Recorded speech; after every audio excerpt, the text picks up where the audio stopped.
Of TNT Sports.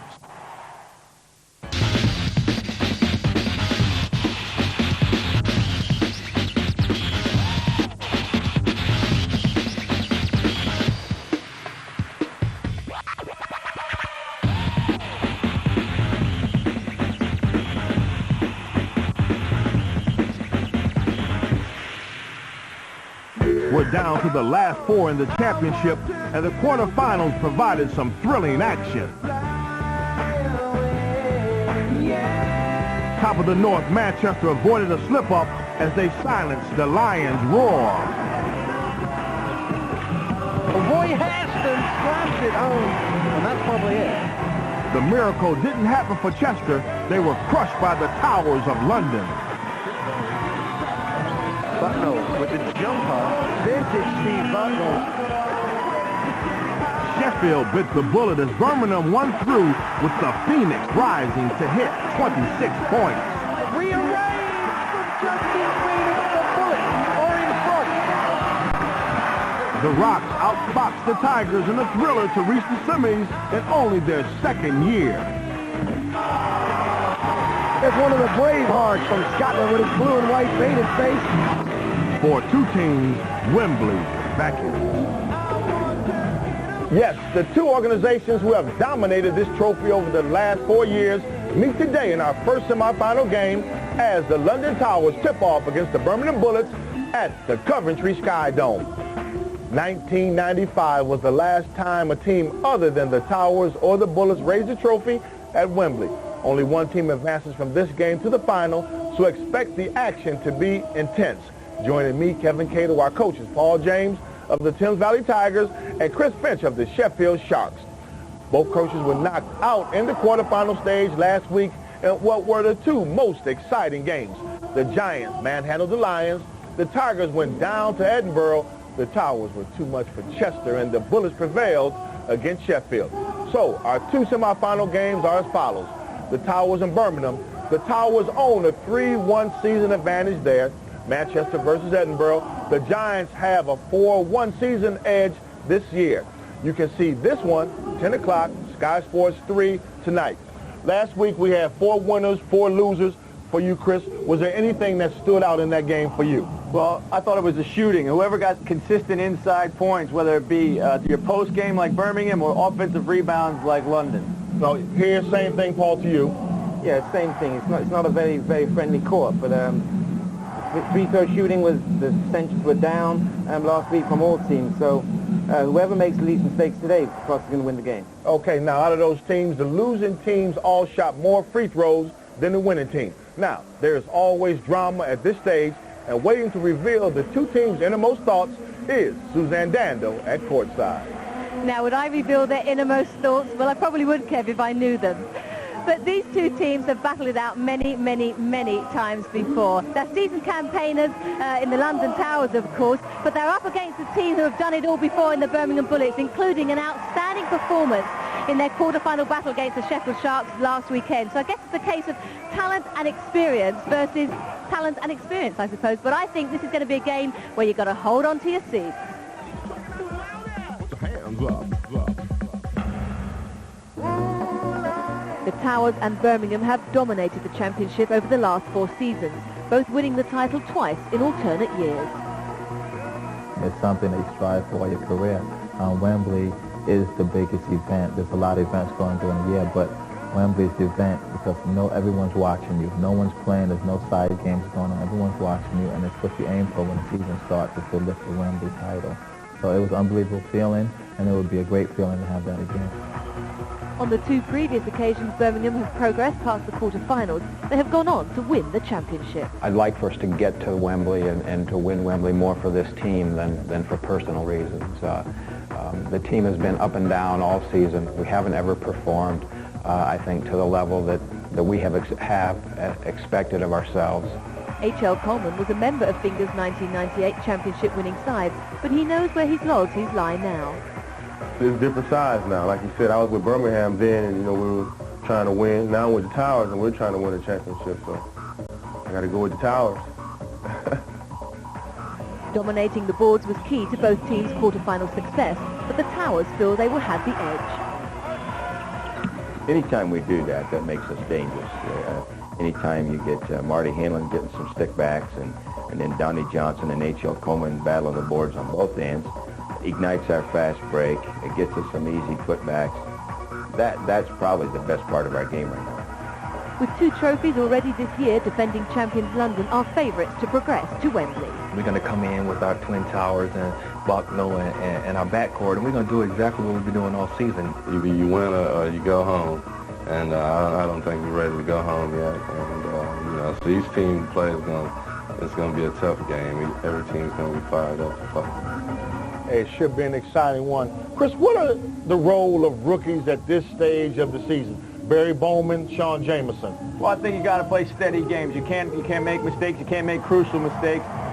Step up if you're given the opportunity, but not try to do too much. Let the veterans who've been doing it all year, who've been doing it before in the past, really carry the bulk of the load. But oftentimes, Kevin, that rookie that has a special game will really take his team home. They've always talked about that old adage, defense wins championships. How do you guys feel about this? Here we look at this. The 4 teams that are left are in the semifinals. The 4 teams after that were the teams that made the playoffs. The teams that didn't play defense didn't make the playoffs this year.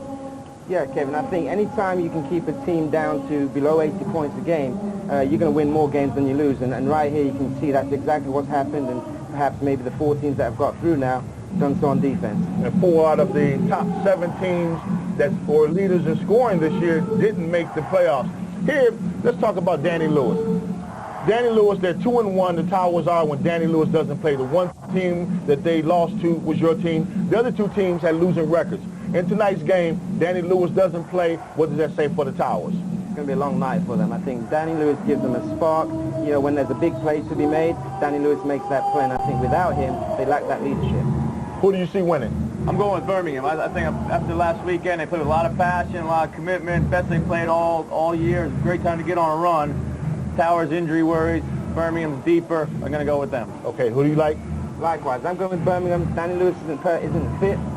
Birmingham's going to win. Okay, 2 Birmingham teams here. Now, last year, both the lower seeds won their semifinal games, and will the trend continue? Chris Finch joins the maestro on the microphone, Daniel Rowledge, for Game Action.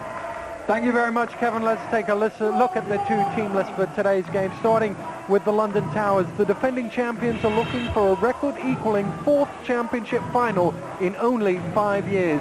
Once again, Danny Lewis suits up, but once again, how effective he will be remains to be seen. Martin Henlon passed a very late fitness check on an ankle injury he picked up this week in practice and is fit enough to start inside. Doubtless, he'll be pivotal in the post for the Towers. So the Bullets and Birmingham played what Coach Mike Finger described as their best performance of the year to get here. They will need to at least equal that this week if they're going to reach a 3rd championship final. To the starters, and despite an MVP display last Saturday, Justin Phoenix comes off the bench. Sean Jameson also had an impressive game last Saturday. The big question is whether he can be as effective against a much taller Towers unit. The 2 teams make their way out onto court. The Bullets fans on their feet. They're the noisiest at this moment in time. And the jump ball will be between Donnie Johnson and Fab Flanoy. Donnie Johnson wins the tip, but only out of bounds, and the Bullets will have the opening offense of the ball game. The bookmakers have the London Towers favourites by 5 points. Now, both you and Paul James said you fancied Birmingham. Why? Well, I think you have to understand as well that I think the bookies probably didn't realize Danny was going to be sitting to start this game. I just think that Birmingham playing with a lot of commitment, a lot of passion coming down the stretch of the season, got everybody back healthy, and they haven't had that all season. Now the first offense here, we see it go inside to Sean Jameson. He had a great game against you last week. How do you think he'll fare against the taller Towers unit? Well, I think they'll make it a little bit more difficult than we were able to. They'll go to him early and often, though. I think he's going to get his point. Lloyd 3 doesn't go. Bowman ended up with the ball in his hands. Here's Bucknell now for the Towers. Into Johnson. Donnie Johnson fires up and gets the first basket of the game. Nice move in there. Is there a foul off the ball? No, the referee, Will Jones, is just going to have a quick word with Martin Ford and Martin Henlon even. and Sean Jameson just cut out the action in the low post, I think was the general synopsis of that. Yeah, Jameson's got some wild elbows down there. Big guys like to bang. Martin Henlon will give as good as he gets, you can be sure of that. Tete to Burns.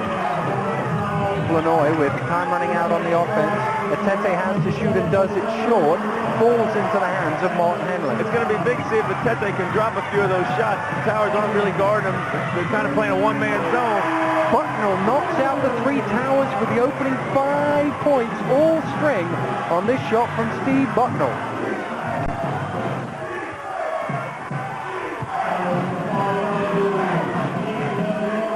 Jameson backing in on Henlon. Bucknell comes for the double team. Flanoy back to Jameson, goes up strong, blocked by Martin Henlon. Flanoy with the rebound and lays it in. Birmingham's opening score of the game. And that's the gamble you take when you play a zone in the middle there, partial zone, to try to leave guys free to roam on the Bucknell board. again for 3, 2 for Steve Bucknell. Nice move, step back there, create some space.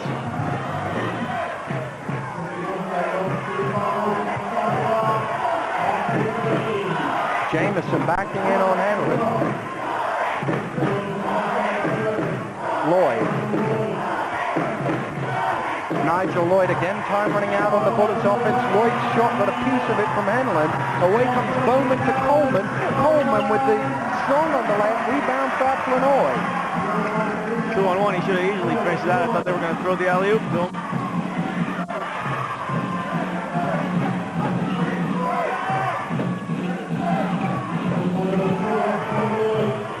Look at the Towers. At any one time, they got at least 3 guys in the lane. Trying to stop this right here. Jameson backing. Now it's still Tete. Back to Jameson. Jameson is blocked by Henlon. Foul is called. He got the ball, but he got a big piece of the body as well, I think. Yeah, he kind of committed to the help when he didn't really have to. Open up a lane for Jameson.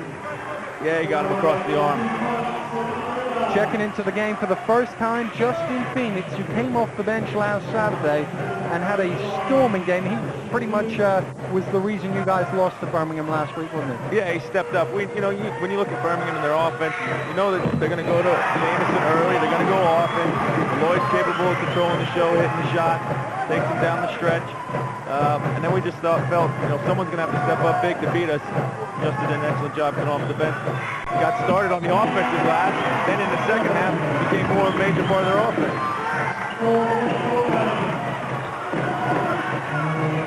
Bucknell with a great give and go to Bowman, back to Donnie Johnson, Henlon, and he comes all the way back out to H.L. Coleman. Steve Bucknell penetrating, flips it to Donnie Johnson for the slam. Great move by Steve Bucknell to find Johnson. So far, Steve has been an amazing contributor to the game. I mean, he's really going to run a lot more point guard. He's going to settle the show for him. That's the difference in the game so far. 4 of 5 shooting as opposed to 1 of 5. Steve Bucknell, twice a championship finalist, yet to win one. Went some 9 years ago to the final with Sunderland and was a runner-up, and of course a runner-up for the Towers against the Bullets in 1996. Jameson all the way to the basket, blocked by Donnie Johnson. Tete off the glass. Jameson with the rebound. Johnson got a piece of him that time, and Sean Jameson will go to the line. 2 offensive rebounds. Again, they do a good job of shot stopping Jameson. And I believe it was Tete free to roam on the board. Kept it alive, and they kept it alive. Last week they out-rebounded us 42-28. And the bulk of that was just on the offensive board, Dana.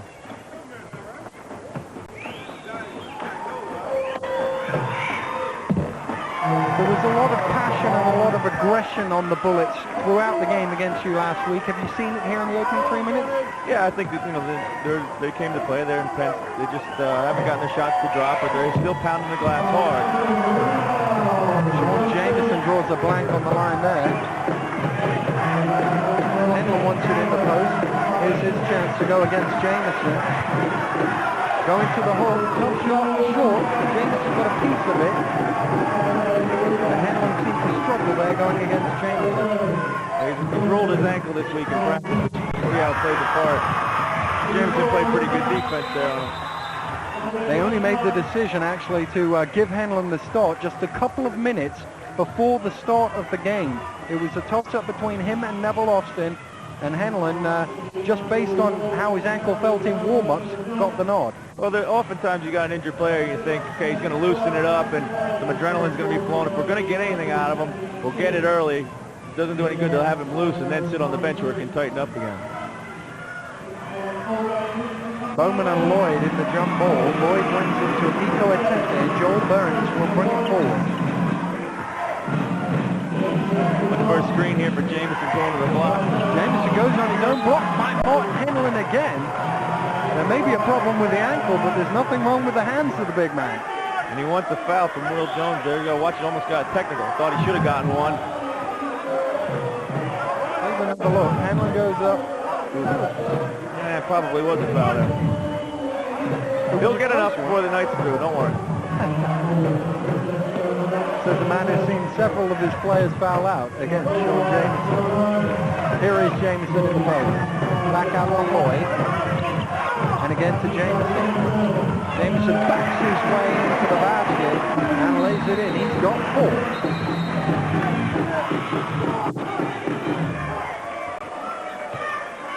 Will Jones is stopping the game. He's going over to have a word with Mike Finger to tell Jameson to calm down. Now, that's twice he should have... he's really demonstrated the referee's face, his displeasure there. He's going to take him out and calm him down. Mike Finger has sent in Clive Allen for Sean Jameson. As you say, referee Will Jones went over to Mike Finger, said calm him down or I'm going to have to take him out of the game. So Mike Finger took the sensible option and just gave him a breather.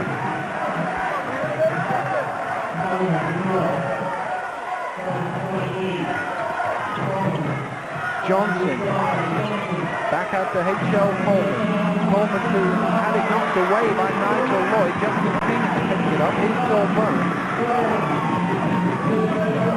I think Joel Burns could have a big role to play. He dropped a couple shots for him. Phoenix for 3, his first shot off the bench, and he picked up where he left off last weekend. Yeah, it's one thing. He only averaged about a little over 1 attempt a game from out there this season, but he shot it pretty well, about 37%. Big, he can shoot up over people. Bowman's shot doesn't go, but it bounces all the way out to Donnie Johnson. Hanlon inside, Bucknell has it now. He's fouled and will go to the line. Some nice interior passing there by the Towers here. Good post up by Bucknell. And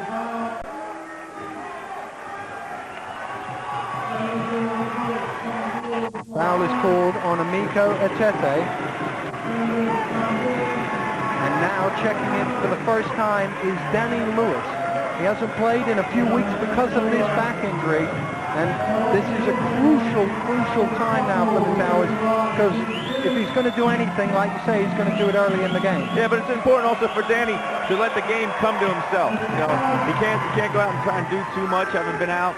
Teammates aren't really used to playing with him over the last couple of weeks, so just let the game come to him.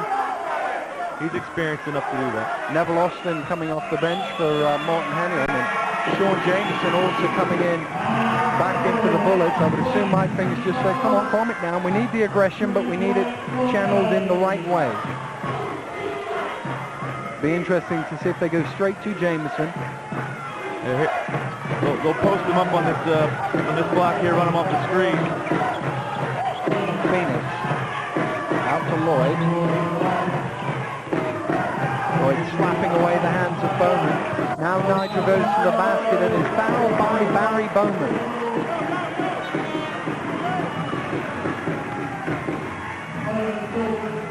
Oh, that's a terrible call. He never got even near him. Certainly Barry Bowman agrees with Chris Lynch on that one, but it'll send Nigel to the line for a couple of gimmies. For Nigel, 90% shooter from the foul line.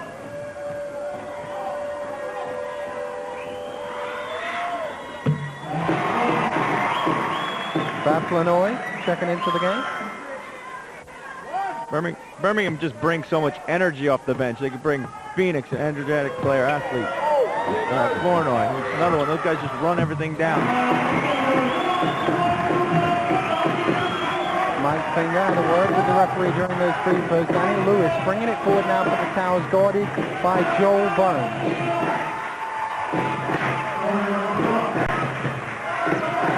Austin. Bucknell round to Bowman. Still Barry Bowman pulls up for three. That's way off the mark. He hits the deck. Brad Flournoy with the rebound. Right away we see Nigel Lloyd going to the basket as foul. Barry Bowman offers up the ball to say I stole it, but the referee had another idea. I was just going to say, Daniel, we're just watching Danny Lewis. He is ginger out there. Even though it's a back problem, it's caused some problem down in his foot with the nerve, and he's had problems pushing off, and that's going to be the key. Danny can't get in there, be strong, and push. Offensively, he may be out there to be more of a decoy than anything else. There's another guy who's come back from illness. He had an operation, played last Saturday, of course. Alley-oop to Phoenix, couldn't quite hang on. Danny Lewis will amble it forward. But you would imagine Danny Lewis would struggle to take it inside here tonight. Yeah, I don't think we'll see a typical Danny Lewis game, but he's still smart enough. He can still run the show, and before the night's out, he'll still hit a big basket or two. He comes up with the loose ball. No reset on the shot clock. The Bullets never gain control of it. Danny might need to get his first shot up. Gets it to Bucknell. Bucknell for three. Short. Donnie Johnson chases it down. Borsa keeps it alive. And the Towers regain possession. Good scrap there. They got caught in Danny got caught in a trap. Bucknell did a nice job faking, just left it way short. And then they just hustled to get it back. Excellent hustle there by Bolsa. Brian Bolsa with the save. Steve Bucknell now going to work. Good move from Bucknell, trying to feed it to Austin, but he got it to Johnson instead. Back to Austin. Austin having it ripped away by Fab Flournoy. It'll be a jump ball. Good help defense from Fab. Yeah, Fab can go down and commit to that help because he knows that Donnie Johnson, while he's got a respectable jumper out there, they're not going to look to kick it back out after they throw it right down into the 7-footer. Martin Hanlon checks back into the game for Neville Austin, but Neville's in the jump ball, so he'll be asked to come back from the bench. And here he comes, and Martin Hanlon will go back. You cannot sub the jumper. So Hanlon goes back to the subs bench and will await the next break.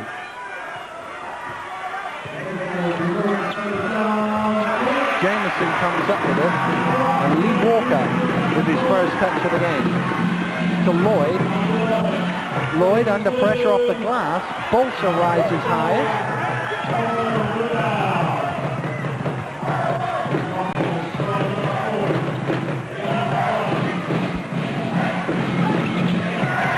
Four shots without a score for the Towers as Bucknell goes strong to the hole. He draws a foul and has a chance from the line. That's 3 times already. Bucknell has put his head down and he's gone. Twice. Last 2 times have been on Phoenix. They obviously feel they got a match up there that they can take advantage of.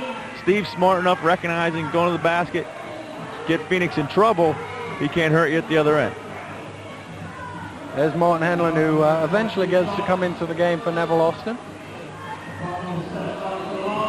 Both teams running a lot of substitutions early. Steve Bucknell going to the foul line with the chance to become the first player into double figures already in the game. He has 8. 9 of the 13 points, the other 4 points have come from Donnie Johnson. Just 2 scorers in the game so far for the London Towers, and Steve Bucknell has 10 of them. 4 of 4 from the line so far tonight for Steve Bucknell, number 3 in the country, behind Danny Lewis and Nigel Lloyd. Towers go to a zone back here on defense. Actually looks box and 1. Bolsa's marking Stolen away by Donnie Johnson. Lewis has it. Lewis to Bolsa, and right there you saw Danny Lewis with struggling with that back problem, because ordinarily he'd have taken that to the basket. Yeah, but the important thing was he didn't do anything dumb, and this team got a shot out of it. Now, 5 minutes since the Towers got a floor basket. They have got some free throws in that time, hence why they lead by 3. Phoenix backing in. Bucknell knocks it loose. Still Phoenix comes up. Tough shot from Justin Phoenix. Lee Walker on the offensive glass to put it down. Donnie Johnson outnumbered 2-1 on that weak side block. Tried to take care of the big guy, but the athlete Walker sneaks in there and gets a nice stick back. Lewis to Bolsa. Bucknell coming up high to get it. Again, he's looking to go to work on Justin Phoenix. And the foul is called against Phoenix, much to the disbelief of Mike Finger. Will Jones let it go here with the block, and then when he goes again, he sticks his chest into him. You can only ride him off so much before it's a foul.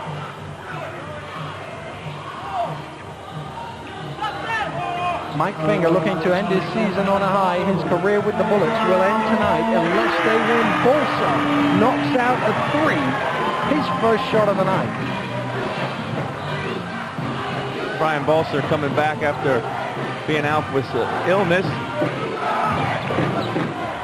Lanoy had it knocked away by Lewis. He saved it on the floor. Now he's looking for a teammate. He's not moving, but Johnson with the steal. 3-on-1 break. Bucknell to Lewis. Back to Bucknell. Bucknell with the pump fake. Draws the foul. I think that may be 3 on Justin Phoenix. Second personal foul on Phoenix. There's the steal from Donnie Johnson. They ran it all the way back. Not the most creative dribbler in traffic there is Donnie. Wanted to give it up as quickly as he can. Not a classic fast break. A little bit too tight. They need to spread it out a little bit more to definitely get the finish. Everybody running down the middle of the floor. Bucknell with 10 already. 5 of 5 from the free throw line so far tonight. 21 points Steve Bucknell had last Saturday. That's his 12th point of this game, and we're not 9 minutes in yet. Towers still sticking to, going back to man-to-man now. Just throwing some defense in, some junk in that makes Birmingham think about it. Phoenix for 3 again. This one's short. Johnson was going after it, and he touched it last.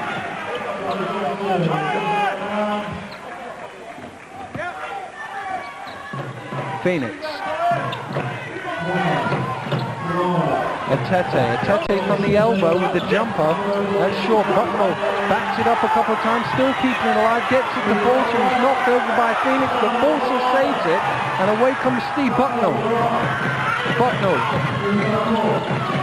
Back out to Bolsa for 3 again. Yes! Brian Bolsa, 2 of 2 from deep. He's got 6. The Towers lead by 9. But much more importantly, Steve Bucknell just twisted his ankle on that play.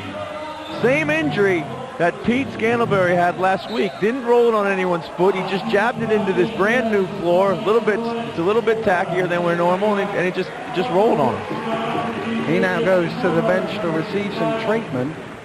And we hope it's not as serious as Pete Scantlebury's last week, where he did not come back after he went to the bench the first time, especially as Steve Bucknell has 12 of the London Towers' 22 points in the first quarter here. Ball a little bit damp, so referee Will Jones just going to dry it off with a towel. Steve Bucknell, there's confirmation over half his team's points thus far. That's a big loss. Yeah, they could not afford that. You know, that's not even taking into account his leadership and his defense. Nigel Lloyd ticking you down here. Got to get a shot off. Lloyd does just in time off the back of the ring. Danny Lewis goes after it with Jamison, but can't come up with it. Steve Bucknell is trying to walk off an ankle injury. He leads all scorers with 12 personal points, but Sean Jamison and the Bullets are still in this one. At the end of the first, it's 22-13. We'll be right back.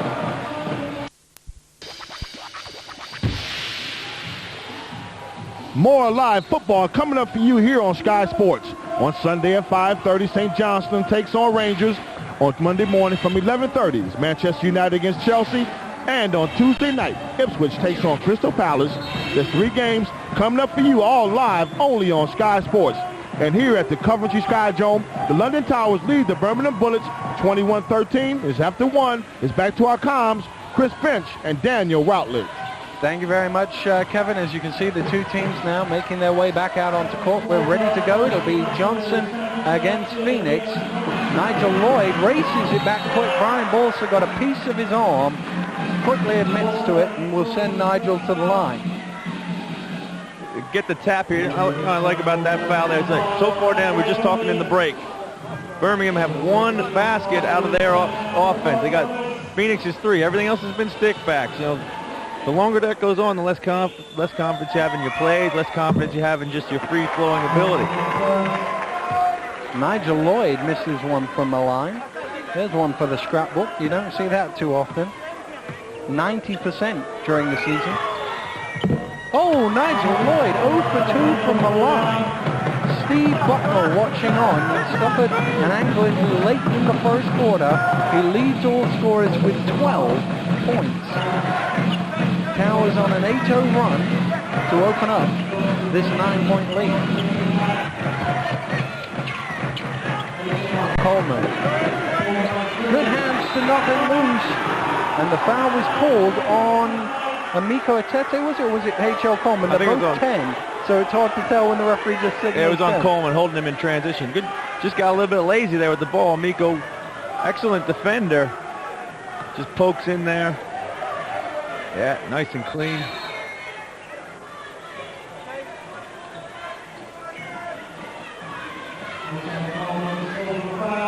H.L. Coleman, championship winner with the Bullets a couple of years ago when they beat the Thames Valley Tigers. They're definitely going to need him to step up, particularly if Bucknell can only play limited action or worse yet, not return for the Towers. Just a slight delay in the game as the clock in the arena here is not quite right. They're just trying to sort that one out. 9:33 to go, as you can see from our clock. Unfortunately, right here, they've lost a few seconds and have got 9:19. They're just going to hold their clock and catch us up.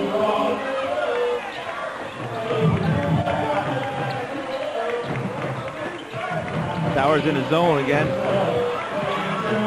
Jameson inside, can't convert. Rebound for Balser. Balser's really giving him something. He's come in, he's hit a couple of threes, he's rebounding and battled tough on defense. He's picking up Lloyd. Henlon in the high post to Donnie Johnson. Henlon wants it in the low post. Jameson knocks it out of his hands. Away comes Joel Burns. Phoenix going along the baseline, spinning. Tough move from Justin Phoenix. It bobbles out, and Donnie Johnson with the boards. There we see those tight rings again that we were all talking about last week. 5 shots without a score. That's usually when you start talking about tight rings, is when you keep missing them. I'm sure Steve Bucknell doesn't find them too tight.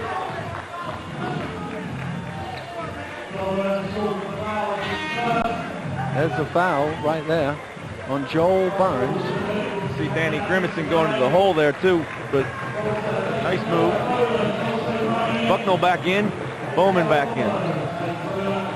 There is Steve Bucknell. They haven't scored since he's gone off the court. Been off for probably about 2 minutes of actual playing time.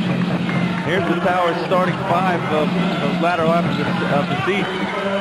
Lewis, his first shot of the game. Yes, Danny Lewis for 3 with his first shot of the ball game. Yeah, maybe this is what they need to do. Just spot him up, get him the ball. 25 points to 13. The London Towers lead the Birmingham Bullets. Inside to Phoenix. Phoenix with the rearranged shot. Tough move from Phoenix among the big boys. And he got it to go. His first 2-pointer of the night. He has 5. Yeah, nice move. He was nice and composed down there. Bucknell. To Donnie Johnson. Lewis now. Bowman coming around up the top. Shot clock down to 5 as Johnson fires up long. Bucknell will chase it down. He'll save it to Morton Henlon. Good play from Bucknell. Henlon tries to give it right back to him, but just bounced it out of bounds. Would have been a pretty play had it come off. Great hustle. Immediately makes the backdoor cut to the basket. Henlon just threw him a little bit of an errant pass. Should have probably thrown on the other side of James. Birmingham Bullets trailing by 10 with 7.5 to go in the second quarter. Mike Finger with a timeout. Let's go down and take a listen. Okay, yeah. Listen now. We're getting some good shots. We're just not finishing them, but we need to get some transition baskets. We've got to make a better effort in transition to get some easy buckets. Then we just got to finish around the basket. Okay? We're going to go scramble down here. Okay? Scramble. You two are bringing it up. Okay? Nigel, you're inside. Let's get some penetration, get some open looks, and get a stop on defense. But we got to get something going. This the 37th meeting in history between these two teams. Birmingham trailing the London Towers 2-1, 24-12. But the one I noticed, the one playoff game, the championship final in '96, the Bullets won. That was the biggest game that these two teams have played against each other. Yeah, that was a great game. That game, that victory for Birmingham kept London from sweeping the board that year. Danny Lewis, of course, a member of that London Towers team back in '96, as was Steve Bucknell. Mike Finger pleading for easy stuff. You know, he's desperate to get an easy basket and get something rolling. Wanted him to get out and transition a little bit more. One of the things that's really hurting and affecting Birmingham is the changing defenses by Towers. Amico Atete with the penetration doesn't go. Flipped out by Henlon to Lewis. 3-on-2 break. Lewis pulls up, toes on the line. And the rebound is with Amico Atete. Right through the hands of Tony Sims from Justin Phoenix. We were talking about the '96 championship final. Tony Dorsey, MVP in the two Bullets, '96 and '98 championship final wins. He's looking to get there again with the Manchester Giants. You can see their semi-final against the Edinburgh Rocks, 10 p.m. on Sky Sports 3. Johnson from the baseline. Henlon going after the ball. And the rebound with Amico Atete. Phoenix gets the tying roll, and the Bullets are back within 8. Yeah, and there's a transition basket for you. Kick it ahead to Phoenix, run in and just get down there before the Towers defense gets set. Once the Towers defense gets set, it's tough. We saw that in the Uni Bowl final, Daniel, when Martin Henlon was allowed to set up under the basket and affect the post game, which is a strength of Birmingham Bullets. Lewis through the middle had it ripped away. Phoenix came up with the loose ball. The steal was from Sims. Atete trying to feed it to Justin Phoenix and perhaps trying a little bit too much. Yeah, I thought he could have gone and finished there. Bucknell had committed to just stand straight up. He should have just used his athleticism and go around. Here's the steal as Danny Lewis went through, knocked away, and then they came down the other end and threw it away. Got away with a little bit of a travel there, but nonetheless. Birmingham Bullets trailing the London Towers by 8. Now, I believe the Towers beat everybody this season bar you. The Bullets hadn't beaten you until last weekend. In fact, you didn't lose to a single Southern Conference team until last weekend. So, yeah, and a lot of good that did. It means nothing until you get to this stage. Henlon to Coleman. Coleman got to shoot it 4 on the shot clock. Tough shot with Phoenix right there. And despite the protest from Bolsa that Phoenix got a piece of it, Coleman accredited with an air ball. Danny Lewis taking a breather at this moment in time. Doesn't have total match fitness, of course, with all the rest he's been forced to take with the back injury. Sims for 3 off the back of the ring. Allen backs it back to him. Stolen away by Bowman. Bowman will beat Allen the length of the court and lay it in. Yeah, Towers switching between zone, man-to-man. This time it looks like they're dropping back into a zone, paying extra special attention to Lloyd. Easy lay-in for Bowman. Phoenix for a long body is short. Rebound Tete, and like you said, they're not getting that many points from offense, but at least they're going after the ball. Yeah, they're doing an excellent job on the board, but what they got to do is make sure they don't get frustrated and keep bombing away. It's not their game. They got guys who can shoot it, but within the context of their stuff.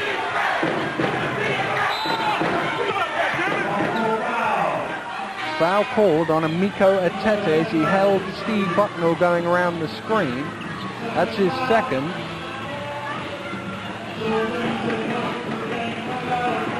There's Steve Bucknell going around. You can see him grabbed hold by Emiko Etete. Danny Lewis with some ice on the hip.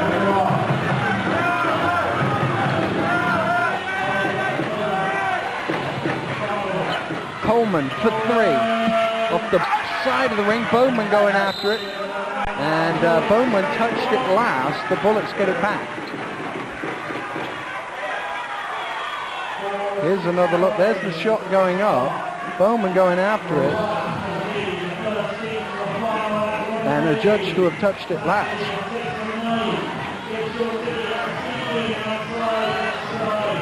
Jamison back in and probably try and post him up down inside the zone here.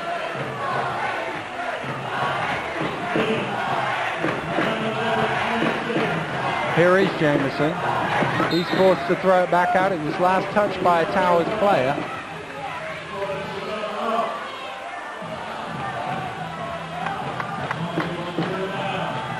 Nigel Lloyd inbounds, and then he has Bowman in close attention. Paplanoy quick off the bench to tell his team to shoot the ball. They still need to block by Martin Henlon. Bolsa. Good head fake from Brian Bolsa, but he missed the lay-in. Super play at first, but you got to make the layup. Yeah, exactly. He did an excellent job. Under control, stop, fake, and then just tried to shoot it a little bit too early. Here's the block by Martin Henlon. Nice, easy one for him. Serve that up. Here's the nice jump stop, excellent fake. Just didn't extend to the basket. Oh, I don't know how that's not his ball. It did look as if Jamison was last to touch that, but the Bullets have it.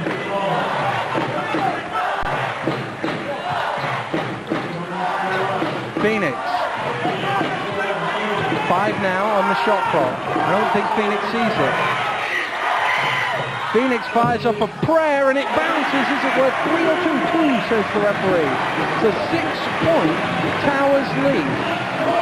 You got to be pretty happy. Down 6. You really haven't gotten anything in the context of your offense so far. And you're getting tough stuff to drop like that. You just hope you don't have to live like that all game.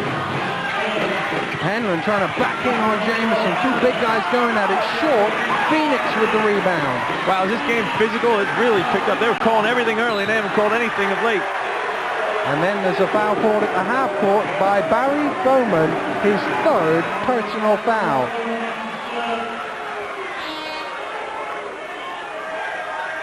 Just a sloppy slap on the back. Yeah, I know. I don't know. I saw a lot of those being let go earlier. You know, now they're calling it. Maybe they're trying to clean it up. It's getting a little bit too physical down inside. People shoving. There's big guys out there. But still, it's got to be in, you know, in the context of the game. We got to make sure that the shooters are protected and the guys going to the basket. Phoenix.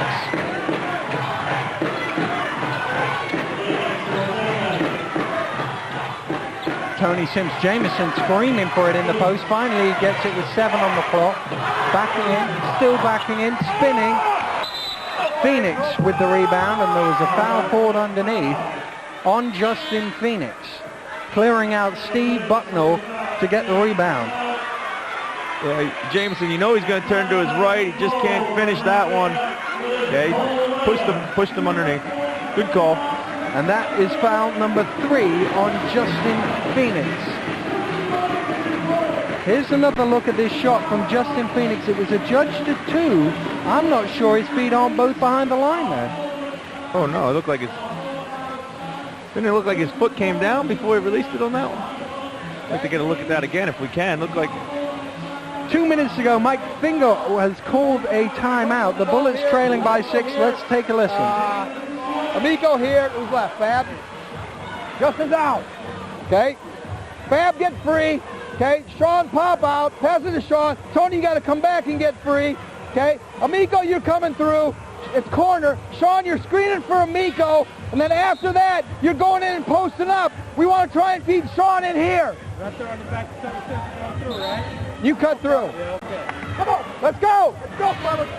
If they're man-to-man, it's Cobb. 1, 2, 3, Phoenix, the leading scorer. The question is, on this shot, A, was he behind the line first of all, which I think he is there. He definitely is there. Does there. he land before he shoots it? Just got it out. Just got it out in time. That's got to be a 3. It's got to be a 3. I agree with you. Daniel is clearly behind the line. That's the floor shooting in the game thus far. The Towers have really taken a dive here in the second quarter. Bullets haven't shot very well at all in the game. Steve Bucknell, who had 12 of the first 22 Towers points, has yet to score in this second quarter. He's gone almost 10 minutes of play without a score. Flanoy to Jamison on the trail, too strong. Jamison gets his own and sticks it back. Again, excellent effort. It got beat him down the floor in transition. Flab feeds him. They're just creating stuff off the offensive glass. Does he get an assist for that, though? Thrown it off the glass to himself. Johnson being harassed by Fab Flanoy. Still Flanoy all over him, and eventually Fab Flanoy is called for a foul. Not sure about that one. Certainly I thought a foul earlier in the possession. That's clear. I mean, that's such an unorthodox defense. It's hard to reward, even if it is clean. All over his back. Bucknell needs to go to the basket again. He hasn't gone to the basket for a while. Pulls up for the jumper, short. Coleman tips it back out towards him. Bucknell will chase it down. Bolster in the corner for 3. He'd made his previous 2, but that one didn't go. Birmingham has picked up the energy both ends of the floor.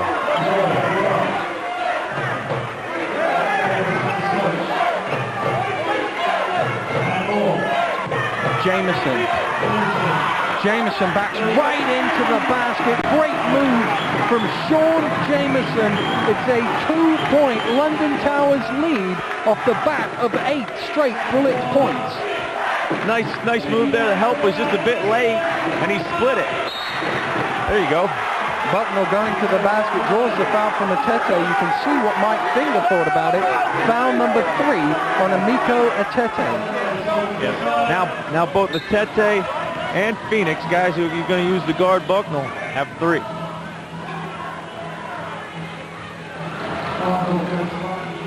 Steve Bucknell to the line, looking for his first point in over 10 minutes of play and doesn't find it. He was 6 of 6 from the line before that shot.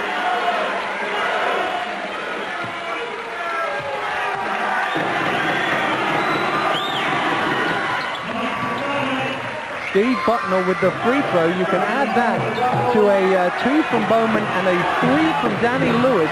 18 points would be low for one team in a quarter, but between the two of them, not very many points here in the second period. No, I think the defense has really stepped up. It's too physical out here. It's real physical. Lloyd through the middle, fires up with 5. Can the Towers get it in time to get one off? It's Hendon who underarm the length of the court. It's way short. There's nothing between these two teams. Ron Aberglen and Mike Finger will go to the locker room with plenty to talk about. The Towers, who are looking to become only the 3rd team in history to successfully defend the championship, lead the Birmingham Bullets by 1. Stay with us.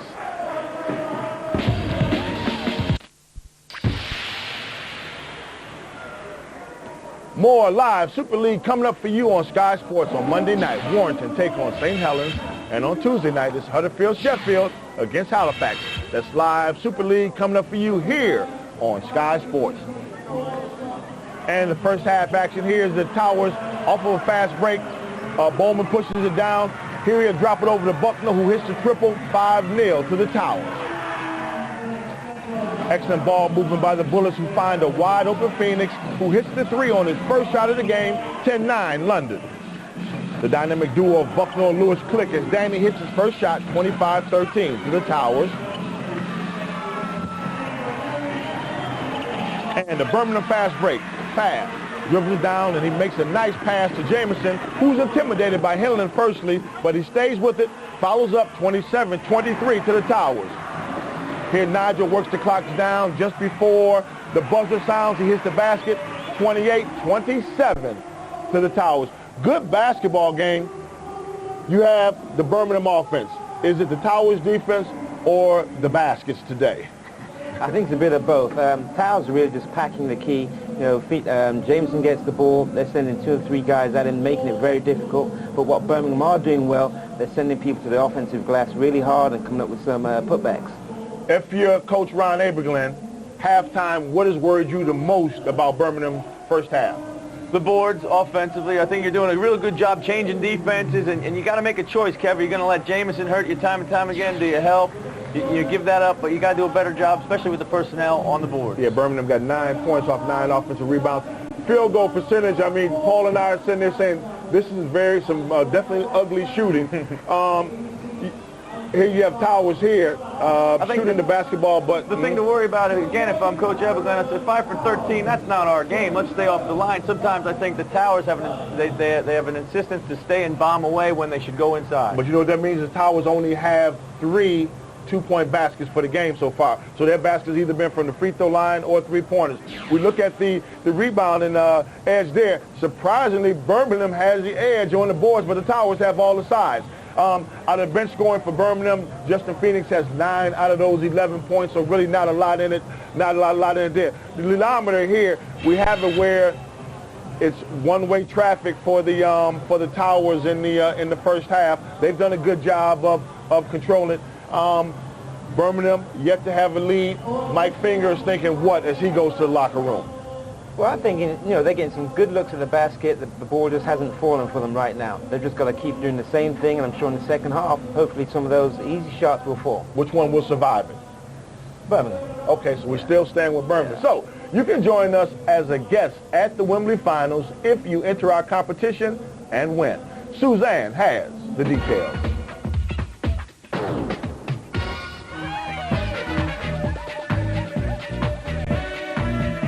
After 228 games, it comes down to just one more, and one lucky viewer will get the chance to join the 2 successful teams at Wembley. But first you have to get the correct answer to the following question. The question is, how many different Sky Sports MVPs have there been in the Dairy Dunkers Championship regular season? Was it A, 10, B, 15 or C, 20? The winner will receive tickets to the final on May the 6th, VIP hospitality, travel expenses and overnight accommodation, plus a ball signed by each of the championship MVPs, whilst the runner-up will also receive a signed ball. All you have to do is put your answer on a postcard along with your name, address and contact number and send it to Basketball Competition, Sky Sports, Grant Way, Isleworth, Middlesex, TW7 5QD, or email us at basketball@bskyb.com, and all answers must be with us by Tuesday the 25th of April. The coaches from our second semifinal, Nick Nurse and Jim Brandon, are talking with Suzanne in the Plain area. Thanks very much, Kev. Well, one of you guys is going to meet one of those teams out there in the final. What do you think about what you've seen so far, Jim, in this game? I think it's going to be, both games will be very tight because both teams really want it. Obviously, underdogs and overdogs, it really doesn't matter at this point. Both teams want to come out. They made the semifinals. They deserve to be here, and I think it's going to be a great weekend of basketball. What do you think about what you've seen so far in this first half, Nick? Well, it's been physical, that's for sure. A lot of banging around and stuff out there. But I think Birmingham, maybe they go in 1 point down, but maybe with a moral victory because they about got away from them there. And I think they want to stay close. And, like Jimmy said, anything can happen, but you got to stay close to have a chance.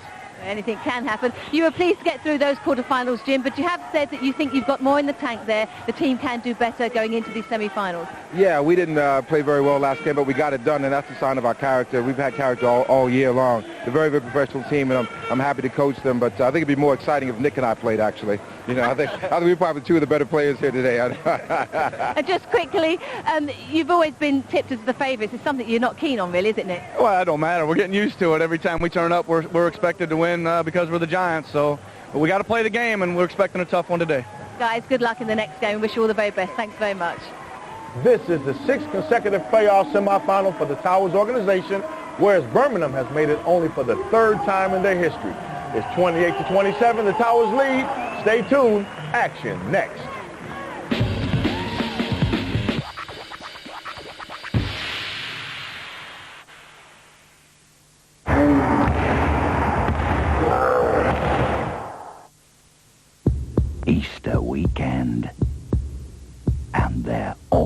almost there. Yes, it's in! What a goal! A fantastic finale here. Ow! It's all over! The key championship matches from Scotland and England. Rangers face St Johnstone Sunday at 5:30. Glory could be in the air this Easter weekend, only on Sky Sports. The closest shave is as easy as 1, 2, 3. Mach 3. Easy loading, easy rinsing, and 3 blades that shave closer in 1 easy stroke. It's the easiest way to the closest shave. Mach 3 from Gillette. At Curry's now, buy any Hoover Vortex cleaner and you'll get this Hoover wet and dry cleaner too. And that's a fact. Well, you can grip it, you can squeeze it, you can hold it, it's so easy with a quick grip. Quick grip, and you can glue it, you can screw it, you clamp it, then undo it with a quick grip. Quick grip, or you can spread it, you can stretch it, you can pull or push or rest it on a quick grip. Quick grip, and you can level it, position it, assemble it, complete it with a quick grip. Quick grip, and you can tighten it or slacken it one-handed, it's so easy with a quick grip. Quick grip, so if you need a helping hand, get down to the shop and buy a quick grip. Are there any treatments you can buy for hereditary hair loss? Yes, lots. But are any of them medically proven to work? Just one, Regain. I still need convincing. Well, it's prescription strength, and although results may vary, Regain Extra Strength is proven to regrow hair in the majority of men. Regain revitalizes follicles so they can go on producing hair. And with Regain Extra Strength, you could see results in as little as 8 weeks. How can I find out more? Call 0345 004 500 or visit our website. Bring it, bring it, bring it. Let me see what you got. You can't take me, man. What you got, man? I got...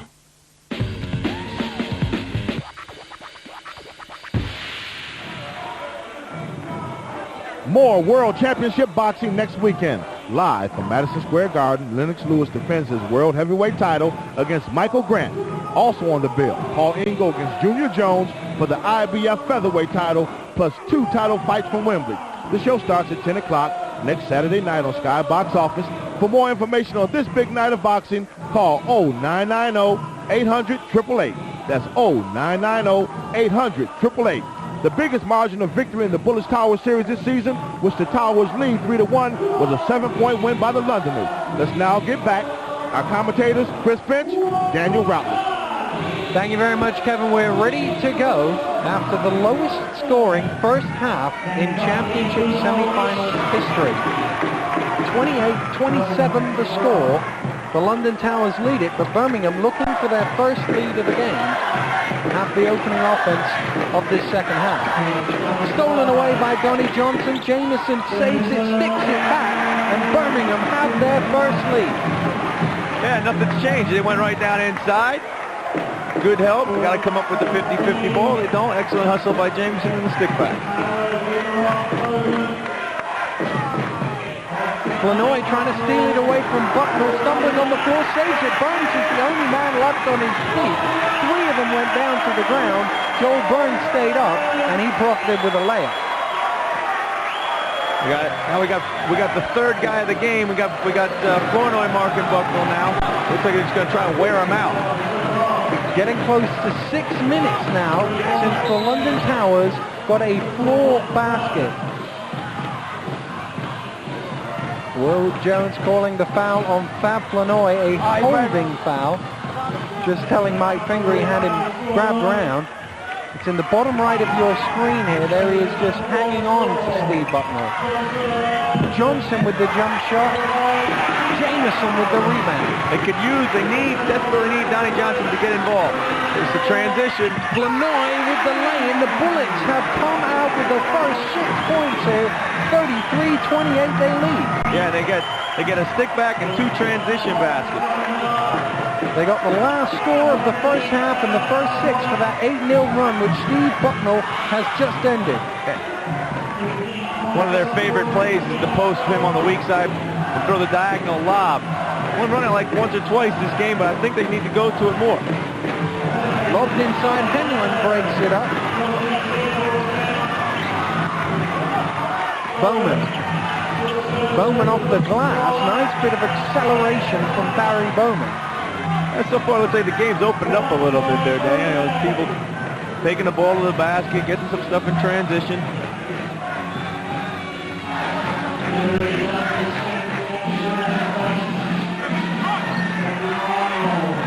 Flanoy to a Tete. Here's Joel Burns. Burns going to the basket. Nice move, but short. Burns chases his own rebound. Lloyd given all the room he needs, but his three-pointer front rims. Tete can't save it and goes head first into Mick Beck and Roger Dehaney, the assistant coaches on the Towers bench. There's Roger. There's Tete just trying to save it. And Mick Beck in the end saves him. Hanlon with the jump shot, he's short. Coleman rebounds for him. They'll look to post Buck again.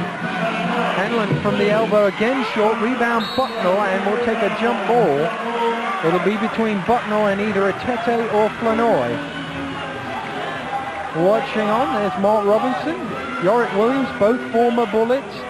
Roll Bowman getting ready for the game later on. There's the Manchester trio. Four of them there. Conlon in there, as well as Dorsey, Hess, and Handy, getting ready for their game later on this evening. Sky Sports 3:10 p.m. Edinburgh Rocks against the Manchester Giants. Brian Borsa wants to check in. He's doesn't know who he's supposed to come in for here. Now he's been told to go back. He's still not sure why he can't come into the game, but the referee's sent him back. I think he wants to come in for Bucknell. Now I think he's been told he can come in because he's coming in for Coleman.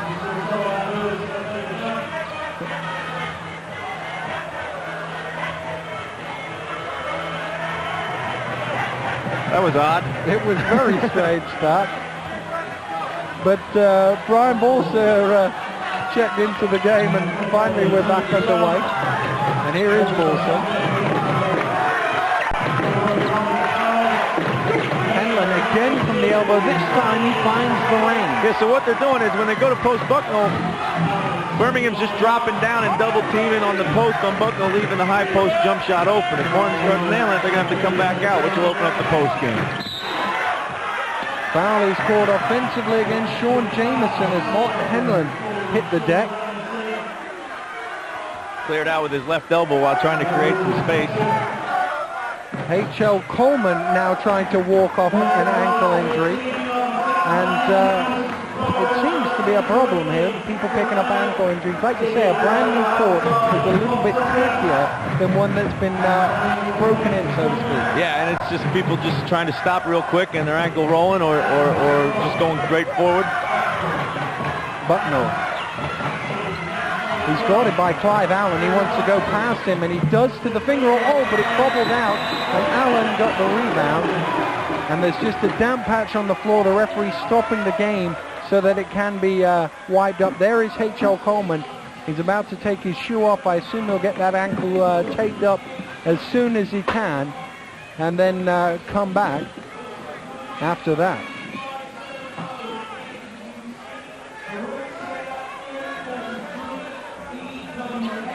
Well, this has been a real start-stop quarter. I thought we came out at halftime. We had some good energy here, and then we're wiping up floors. We're tending to ankles, not allowing subs in. Let's get the game going, get some pace, get this crowd involved.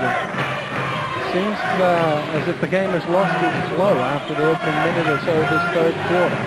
And as you say, much of it has been peripheral stuff rather than the actual action itself. And if you're looking for an advantage, I think that favors Birmingham. They're much more slow down and take it as it comes team.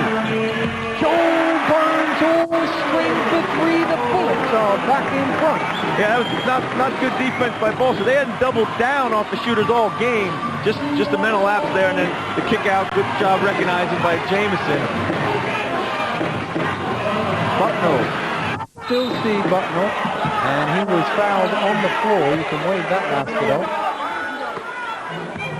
Foul number 3 now on Sean Jameson. And I don't know what he's upset about. He clearly hits him with the hip. It's, hip and the elbow and everything. There's the foul trouble in the game. Phoenix, Atete, Jameson, 3 big players to have on 3 fouls less than halfway through this third quarter. Yeah, definitely.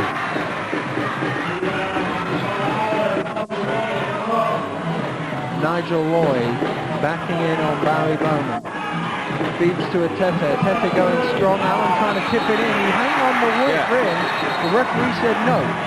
You can't hang on the ring to keep you up in the air to tip it in, which is what Clive Allen did. Take another look.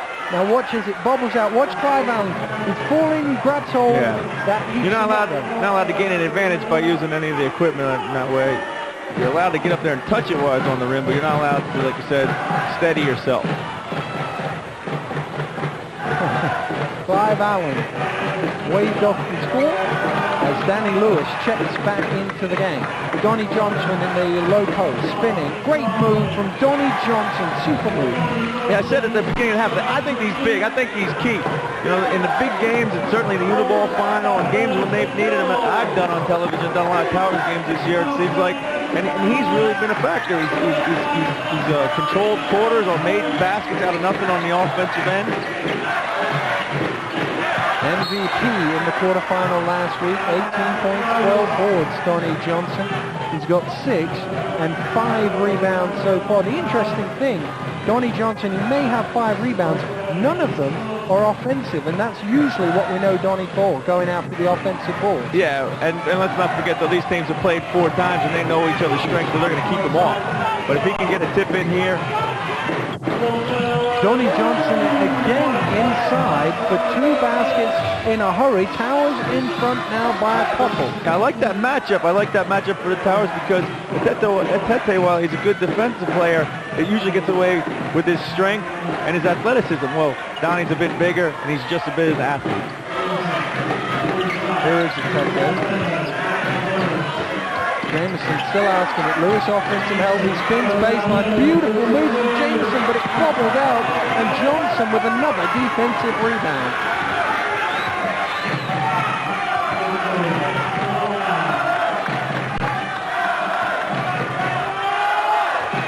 Bowman coming up the double screen.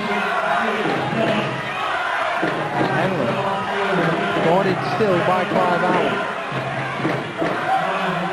Back out to Bucknell. Johnson again in the post. Got to go for it. Johnson this time for the turnaround. Lloyd with the rebound. Has Atete ahead of him. Here he is. Atete looking for some help. Nigel provides it. Burns open for 3. Yes! His second 3 of the night for Joel Burns. And again, Birmingham take the lead. Yeah, and all of a sudden Burns is a factor now in the game. Good job getting off. Nice job by Nigel spotting him on the break. That's the 6th lead change in the match so far, all of them coming here in the third quarter. Birmingham did not lead until the opening score of this period. Jameson got a piece of that shot. Away comes Nigel Lloyd. 3-on-2 to Burns. Burns takes it to the basket strong. Henlon fighting with Johnson for it. Johnson comes up with it. 4-on-1. Bowman to Bucknell. Bucknell draws the foul from Clive Allen.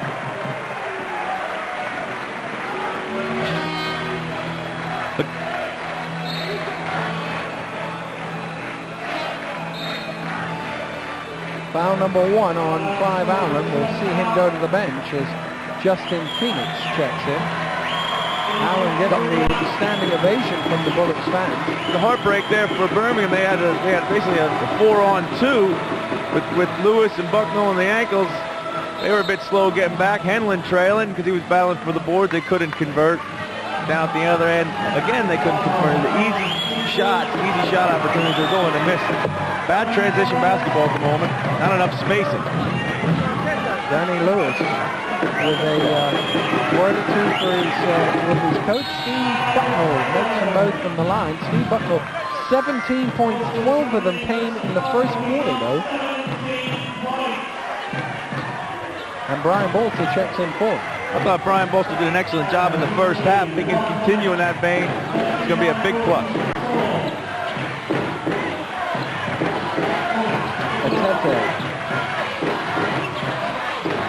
Towers picking up man-to-man. Burns again for 3. Not this time. Jameson chasing it down. Good work from the big fella. Burns left alone backdoor. Nigel saw him, and Joel Burns converted. Great assist from Nigel Lloyd. Yeah, Nigel's doing a real good job of picking out Joel Burns in the offense. Last time it was on the break, this time down underneath. Nice pump fake and finish. Henlon lets one go for three. That's short. Jameson will let it run out of bounds. And coming back to the bench is H.L. Coleman. He's had his ankle taped up. He's just come back to the bench. He's ready to go as soon as he's asked to go by his coach. And then we said Henlon getting baited into taking that long three because of the way they're playing defense, helping on the post.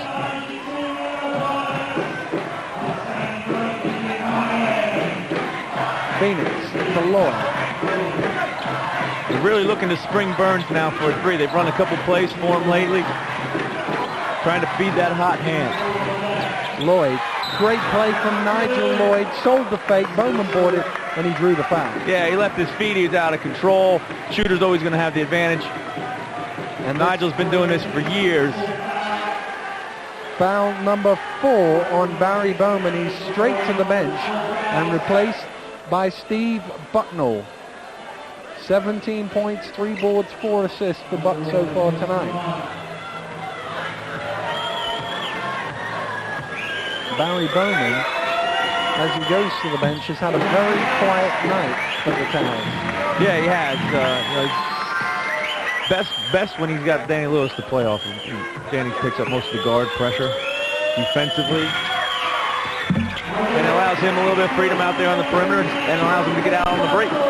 There is Barry Bowman, 4 points, 4 fouls, 1 rebound, 1 steal, and a couple of assists in his 20 minutes.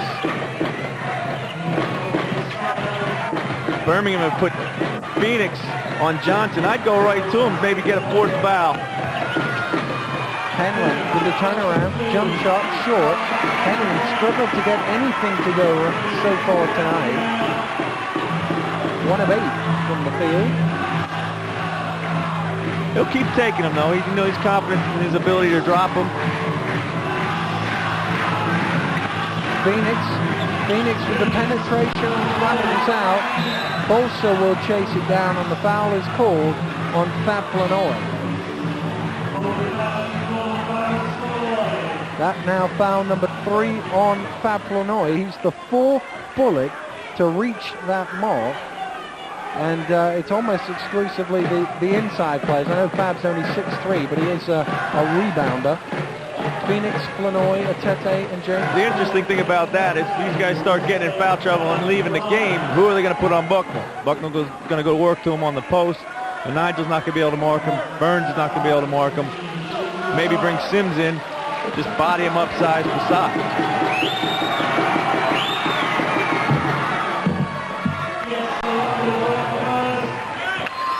Steve Bucknell, who's been the nemesis of the Bullets so far this evening. Bolsa makes them both. Bucknell, of course, was desperate to win that championship final back in 1996 after Tony Dorsey beat him to the Player of the Year award. We see boxing 1 again. Boxing 1 zone. We got Bolsa marking Lloyd exclusively. Good help. Jameson. Oh, it went in. Jameson threw it up and it went in. I don't think Sean even knew it went in at first, but the basket did go in for Sean Jameson. The referee's going to give it to him. Watch this. I don't even know how he got it up there. 4 guys, 3 guys, 4 guys there. It came up H.L. Coleman's head. Yeah. Take another look at this. Here's Coleman coming from the weak side. There he is. Boom, off his head. Off his head. But it will count for Sean Jameson. Now he needs to finish. Shot real well off the line last week against us. Traditionally not a great free throw shooter. Coleman with 1 basket tonight he didn't want. He doesn't make that one, Sean Jameson. Johnny Johnson with his 8th defensive rebound of the game.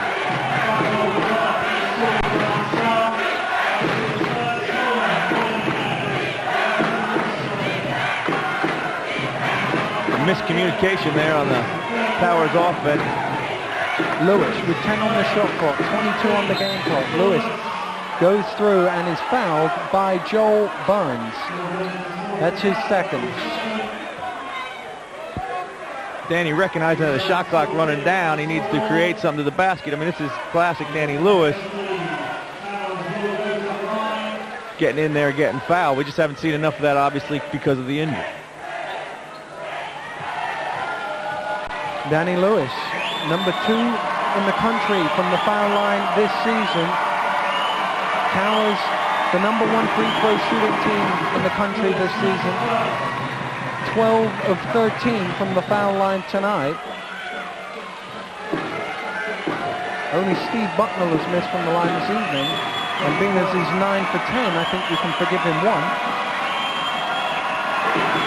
Lewis makes them both. Used it all. Every little piece of the ring. It's a 1-point Birmingham lead over the London Towers. This is the final play of the third quarter. Nigel Lloyd with the ball in his hands. Sitting in the zone again, trying to keep Nigel from penetrating. Lloyd fires up over Bullshot off the side of the ring, saved from Fat Flanoy, but the shot did not drop. Sean Jameson leads the Bullets with 12. Can they do it again for the third time, or will the Towers come back? 44-45, it's going to the wire. We'll be right back.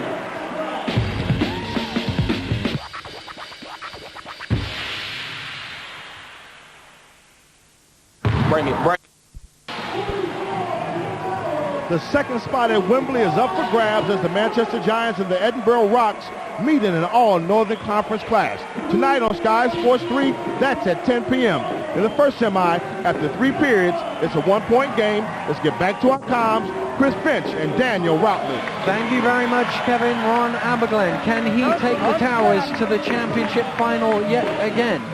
It would be his first appearance, or will Mike Finger and the Birmingham Bullets send Mike back to Iowa on a high with a championship victory? Chris Finch, you're a man who's had a few superstitions in his time. Do you believe the Bullets in their 2-year superstition? 96 championship winners, 98 championship winners, 2000. Could this be their year? Well, they're certainly playing well enough. I picked them early, and I picked them. I think they're going. I actually think they're going to win it all. They'll find a way to win this game with their effort on the glass. Danny Lewis will run it back for the London Towers. Lewis going to the basket, short rebound. Johnson got hit from behind. Johnson again, and Flanoy with the rebound. Donnie Johnson looked like he might have took 2 shots there from Sean Jameson. Yeah, I thought he got fouled. For 3, yes! At the second attempt, it dropped for Nigel Lloyd. Yeah, it's the first clean look he's had at the basket. He makes the most of it, uses all the rim, and it just goes down for him. Towers have gone for the first time all night without one of their big guys, Henlin or Austin. I actually like that lineup for them. Makes them quicker, more athletic. They can spread them out a bit more. Bucknell going strong to the basket, and he touched it last. So the London Towers, who cannot get a floor basket to go, trail by 4 with Birmingham gaining possession of this.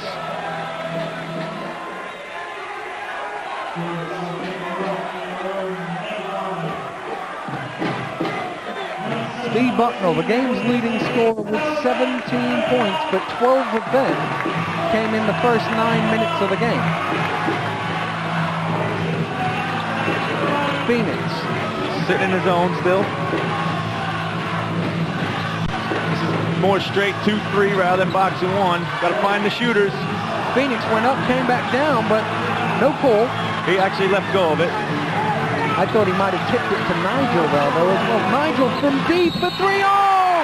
What a shot from Nigel Lloyd. Count the 3, but there was a foul call underneath the basket on Sean Jameson as he cleared out to try and get the rebound. And deep 3 from Nigel, creating some space for himself out there, just going backward. Here's a look. Nigel's way out. Lewis doesn't guard him out there with even a hand. You got to get a hand. A late hand's better than no hand. Watch the bottom left of the screen. There's Jameson just pushing Coleman out of the way, and that is foul number 4 on Sean Jameson. Yeah, stupid foul, no doubt about it. Didn't need to push. You got to think he's going to out-rebound with his size, lay a body on him. Bolsa for three under pressure. Tough shot from Brian Bolsa. And 6.5 minutes it was since their last floor basket. The Towers get one through Brian Bolsa. Now getting that three straight back there, that makes that foul even bigger.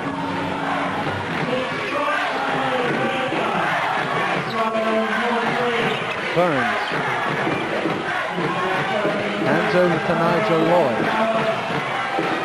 Bowman can't back too far off it. Having seen that last one though. 5 on the shot clock.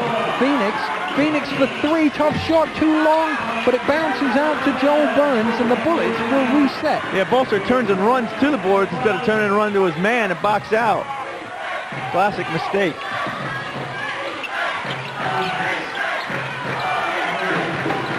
Jamison wants it and gets it from Burns. Jamison going against Henlon, throws it up. Johnson rises highest, and that is his 10th defensive rebound. He's got 11 boards in total. Yeah, he's basically playing down. He's playing some help D, and then he's turning and releasing to go onto the board. Athlete gets up there, doing an excellent job. Bucknell going the long way round. Jamison knocked it down last, and the Bullets couldn't save it. Jamison goes hard to the desk, hard to the floor, and he's clutching his knee. Yeah, the floor drops off over there, Daniel. This floor being a pieced together floor, and he just looked like he just twisted his knee on the way down. There he is going after the loose ball, trying to save it, couldn't save it, and then just stumbled over the boards and went down hard and is now receiving treatment from the Bullets doctor.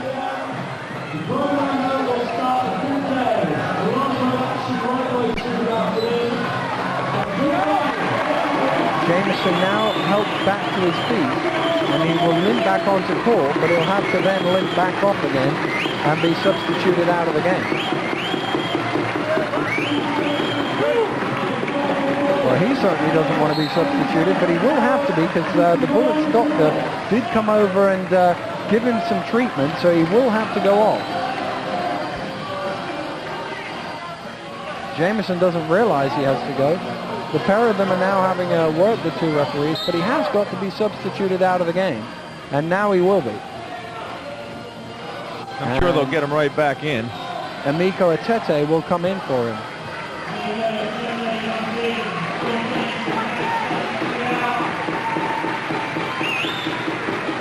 May not be a bad thing with the 4 fouls. You know, he at least buys him time on this defensive possession.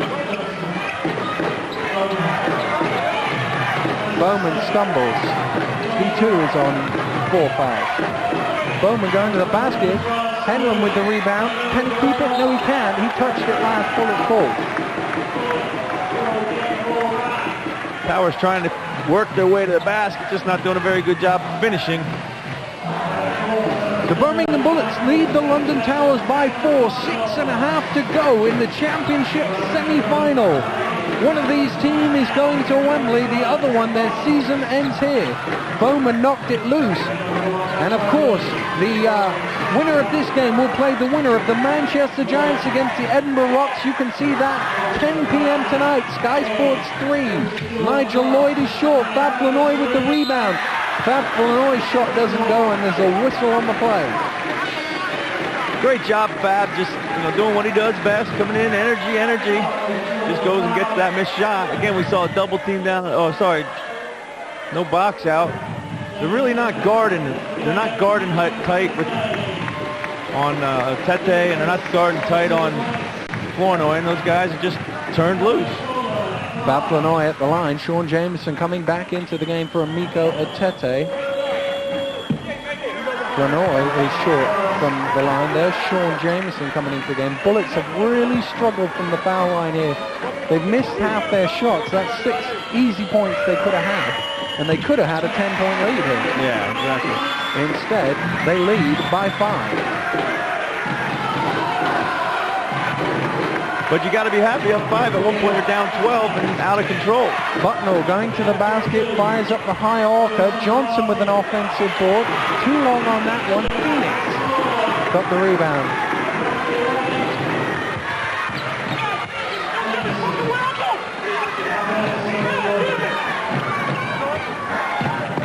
Now, it was about this time last week, Chris Vince, that your team had, what was it, an 8 or 9 point lead, and the Bullets came back to win by 10. Can you see the Towers doing the reversal?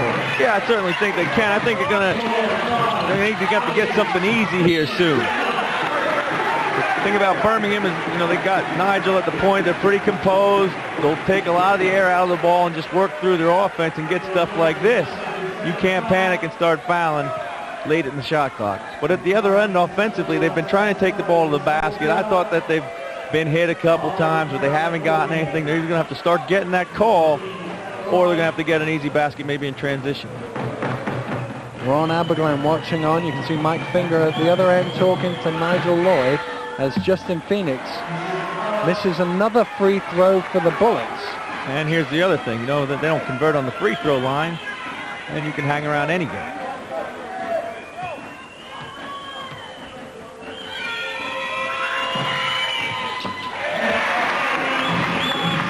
Phoenix makes the second. 47-53. We're at the midway point of the final quarter of championship semi-final number 1. Donnie Johnson hands over to Steve Bucknell. Henlon offers the high screen. Birmingham switching every screen where they can. They got big guys that can guard people in different ways. Johnson backing in on Flanoy. Sells the fake. Bowman for 3. Yes! Barry Bowman with a big 3 halves the Birmingham lead. And they needed that. They absolutely needed that, and they needed it from Bowman. They needed somebody else to step up, get a basket.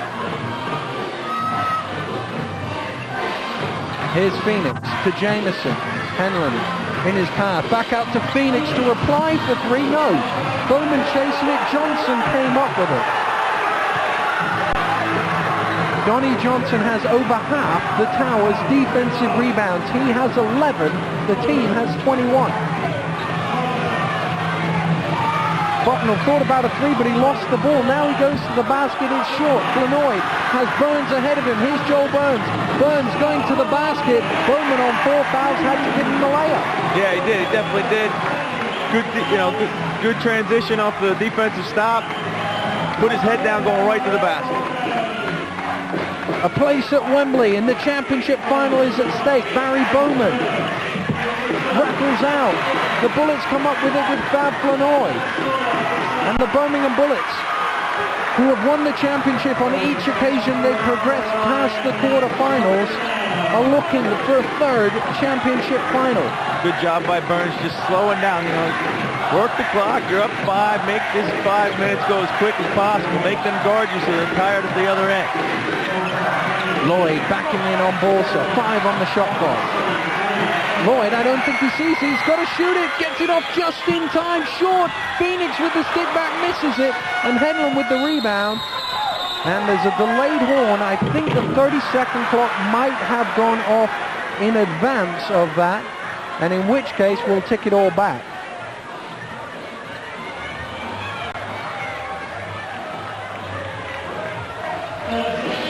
Here's a look at the leading scorers. Only 2 Towers players in double figures, 4 the other way for the Bullets. As we got 3 minutes, 17 seconds to go. London Towers will have the ball due to the 30-second violation after this timeout, which Ron Aberglen has called.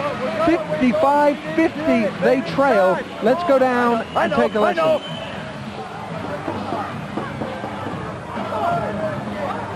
Hey, when we're going to the hole, and the guy bumps us, we're going to the hole and the guy bumps us on a shot. That's a damn foul. Okay. That's a foul. Not when Buck drops his shoulder and makes the contact.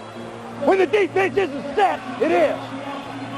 Ron Aberglen with a few words for the referees. He wasn't happy that the 30-second violation was called because they were out on a fast break.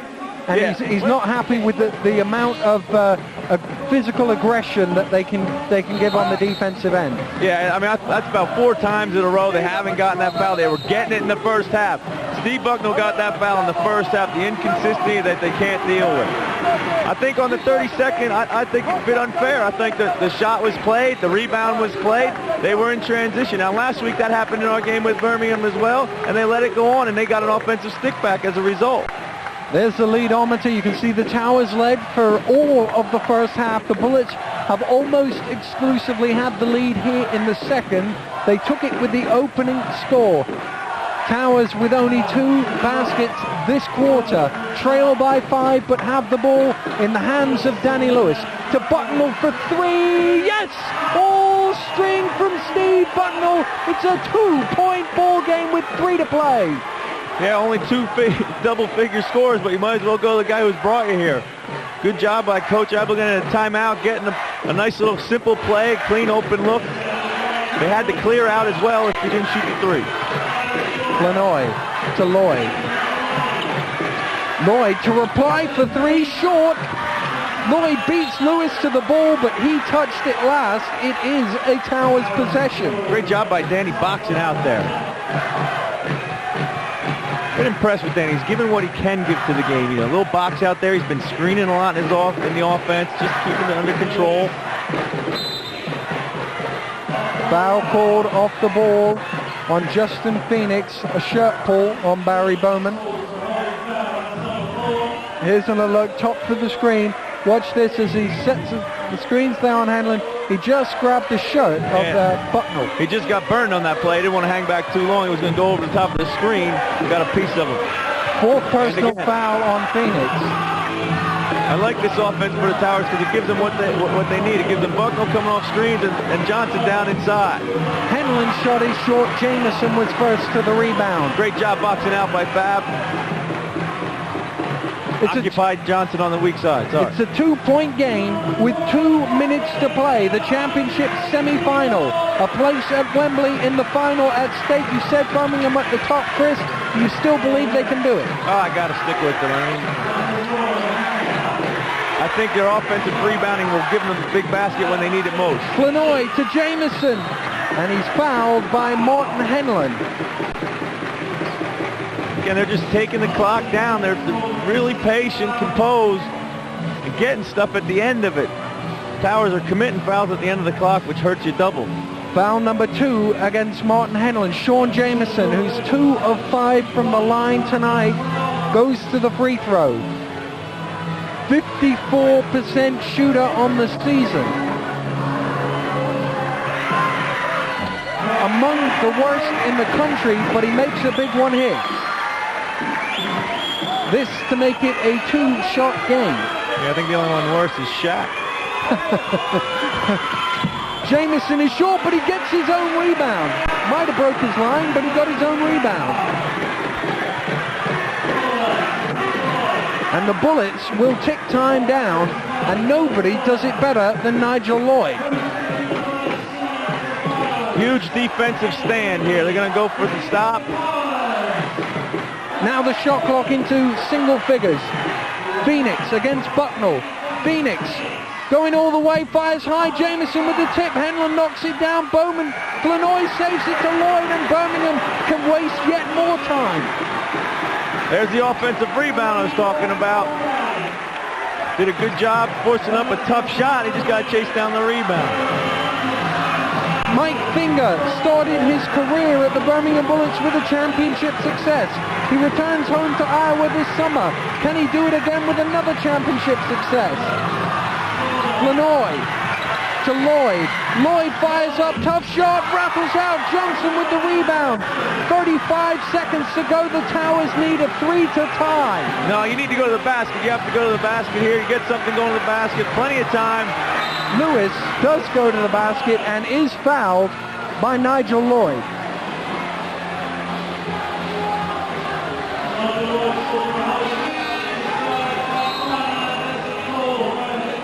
Danny Lewis going to the basket, you would say that's a pretty decent foul by the Towers. Yeah, I mean, by the Bullets, sorry. Nigel recognizes that their team's not in the penalty yet. Make as many, attempts to get a shot up. 27 seconds to go. Ron Aberglen with the timeout. They trail by 3. Let's take a listen. Lloyd, Fab, Jamison, and Phoenix. Lloyd, Burns. Can't foul it. Sorry. Fab I got. Lloyd. Jamison. And Phoenix, yeah. All right, we want to foul one of those guys.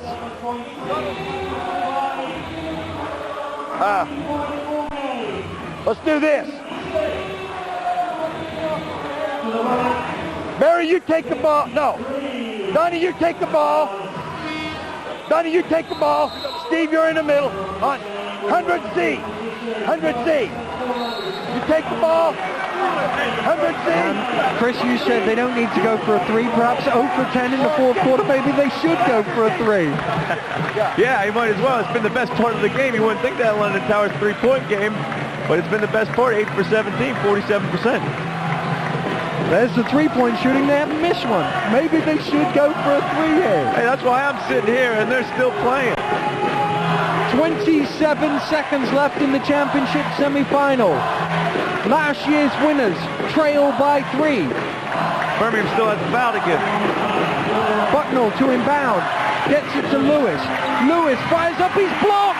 Joel Burns with the rebound. Joel Burns is fouled, and the Bullets fans are celebrating already. Yeah, a shot under pressure there. Bit of a force. They need to pick up. Not in the penalty here. They need to pick up.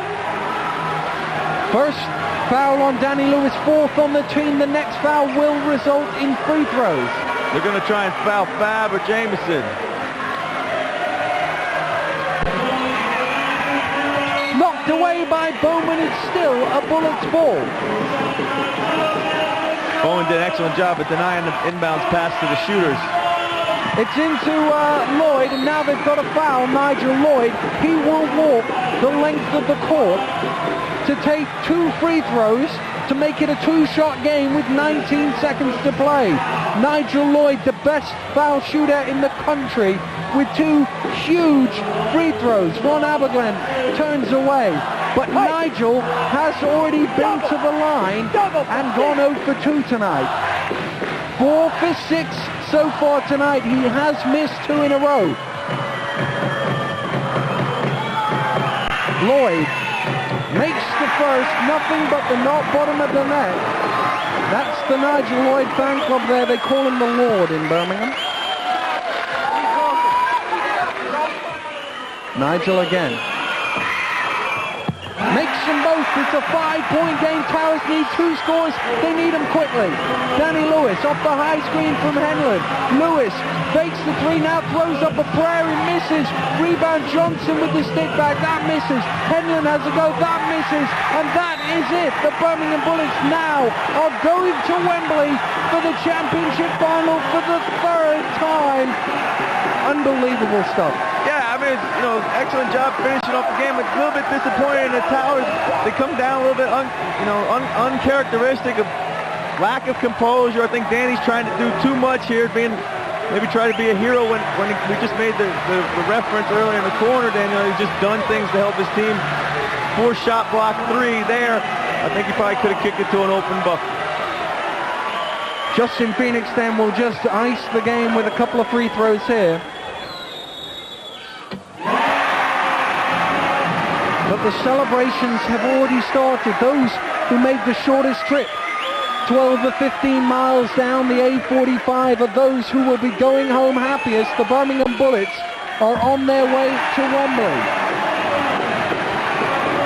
The Bullets are celebrating. Bowman with a consolation 3 is short. The Birmingham Bullets are in the championship final, and well, they deserve so, Chris. Excellent defense all game long. If they played D like that all season, they would have never been out of contention for the Southern Conference, but all credit to them.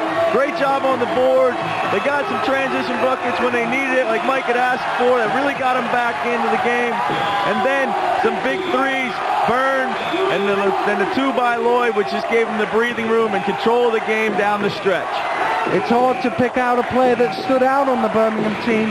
Their points are spread, their rebounds are spread. It was a team effort. Yeah, and all season long they've been real predictable, but in the playoffs, they're just a different team. They got guys coming in doing things, playing more of their roles, and everybody helping and pitching into the cause. The Bullets have upset for the 2nd week in a row. They're going to the championship final. Yes, and the trend continues. We said last year the lowest seeds in both semifinals made it to Wembley. Well, right now, the lowest seed are there so far. Birmingham Bullets 60, Towers 53. The Bullets have 4 guys in double figures, but no more important than Joe Burns, 12 points, 5 for 8 from the field. He's with Suzanne. Thanks very much, Kev. Well, Joel Burns, you shot above your season's average tonight. Congratulations. You guys really came out here tonight with the same amount of passion that won you the quarterfinal, didn't you? Yeah, everybody thought it was going to be a one-off against Sheffield, but we worked hard all this week. We pulled together, and defense is what wins games. We played heck of a defense tonight. Well, London Towers, you have to agree, are a very tough team to beat. They made you guys think a lot because they kept swapping their defense around, did they not? Yeah, they did. It was confusing us at first, and we didn't know what to do with them. But, we went into halftime, we adjusted, came out, and it worked well for us. Bit of a physical game as well, wasn't it? Bit of a physical one. Yeah, it's always just against the Towers with the veterans and Bucknell and Danny Lewis. I mean, they're heck of a players. They're a really good team, but we stuck with it, and we came out victorious. Well, Joel Burns, you get the MVP tonight, and you are, with the rest of them, on your way to Wembley. Congratulations. There you go. All the best. Yeah, big congratulations to them. The Towers duo of Bucknell and Lewis click. It's Lewis's first basket of the night. It's a triple. Nigel hits the last basket of the first half as the Bullets trail by 1 going into halftime. Here the Bullets take their first lead of the game as Jamison fumbles, then he scores. It's 29-28, Birmingham. Nigel pulls up from the twilight zone and extends his team's lead. The Bullets are up 51-44. The Towers here, they miss. And they miss again. And they miss again. Birmingham comes up with the rebound, 60-53. Excellent basketball game by the Bullets. A defensive battle, the type of game that they probably wanted. Most definitely. They've been physical all season long, and they just kept battling on the boards, but they were also great on the offensive boards too. The loss of Lewis for most of the game, how much did that affect the Towers? Well, I think overall you have to say it definitely did, but I thought, like I said in commentary, Danny did a great job of just blending in. I saw him setting a lot of screens and just doing things he could. Down the stretch, I thought he tried to do a little too much. Suzanne is joined by everybody from Birmingham. Thank you very much, Kevin. It's like a football match down here. They're singing their lungs out. Nigel Lloyd, we've said it so many times before, the veteran, but you really have done it once again, and you're on your way to Wembley. It's a great feeling, isn't it? Yeah, it's a great feeling. It's an unbelievable team win for us. We did the best we could. I told Kev last year I didn't want to be in the booth, and this year I'm going to be at Wembley. See you there, Kev. Well, along with yourself, Nigel, and of course Clyde behind you. You did it before in the 98 winning team. Can we do it again? Definitely. We're going to be there, and we're going to win. Whoever, I don't care if it's Manchester, whoever, we're ready for you. Now, where's Sean James? It's right, Sean, you're not the best free thrower. We have to agree, really, the guys, but you sunk an important free throw towards the end of that game, didn't you? Yeah, well, like I say, I'm just happy. My first year here, I'm going to Wembley, so, I got a bunch of great teammates. I'm just happy. One thing, can I give you a kiss on the cheek because Danny Lewis couldn't be here, so. Thank you very much.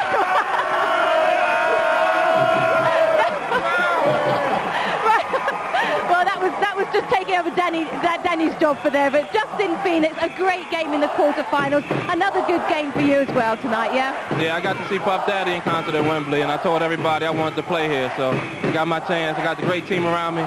It's going to be a great championship. And just quickly, a quick word for your fans, because they really did come out in force tonight, didn't they, guys? Fab? Yeah, they really did. Luckily, they're only about 10 minutes away, so that helped us out. But they supported us throughout the year, and as you can see, we have the best fans in the basketball league. Well, they certainly sounded. Just very quickly, I'm sorry I can't talk to all of you guys, but it could be Manchester, it could be Edinburgh. Nigel, which one would you like? Personally, I really don't care, as long as we get the trophy at the end. He's so cool about everything. Guys, fantastic game. We wish you all the very best for the final, and of course we will be there with you. Back to you, Kev. The match facts will tell the story. The Towers only made 8 two-point shots the entire game. That, I'm sure, led to their downfall. Yeah, it's tough. I mean, they're not a three-point shooting team by their nature. They shot real well there, but that means they were forced to do something that they don't normally do. Great defense by the Birmingham Bullets. A decent defense by the Towers. Again, 2 of the top 4 defensive teams. The Tower 5th. The Birmingham Bullets are 3rd. We look at the rebounds. What did the story of the rebounds tell you, Paul? Well, I look at the offensive boards of Birmingham. You know, they missed a lot of shots, but they just went and got the ball, got a lot of putbacks, and overall they did a great job both offensively and defensively.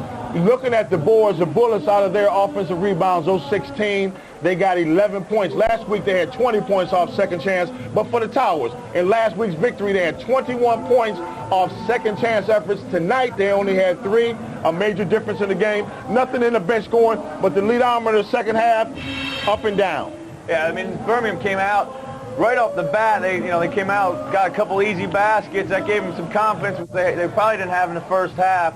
And then once they got in front, which is their strength, Kev, they can really milk a game. It kind of fluctuated. Rate the rookies of today's game, what we talked about earlier, the play of Barry Bowman, Sean Jamison. Yeah, Sean Jamison, you know, the big body down low. You know, you're going to get something from him, whether it's 2 points or a foul, you're going to get a lot from him. Whereas Bowman, I felt, the Towers and Bowman, particularly down the stretch, they forced some shots they didn't need to. Jamison, 13.7 rebounds, a better overall performance. The winning coach joins Suzanne. Thanks very much, Kev. Well, Mike, we shouldn't really be surprised, should we? The way you finished the regular season, the way you won your quarter-final, that was a good indication as to what we should expect tonight, wasn't it? Well, I guess it was. In hindsight, it sure was. You know, again, it's been no secret we haven't had the best of regular season, and it was sort of now or never, and the guys have really collected and bonded together and picked up their effort on both ends of the court tremendously, and you know, they've done it. All credit to them. They've picked up their effort. They've gotten it done, and I'm just real proud of them. Now, I know you have an utmost respect for the Towers. You said that there aren't many weaknesses.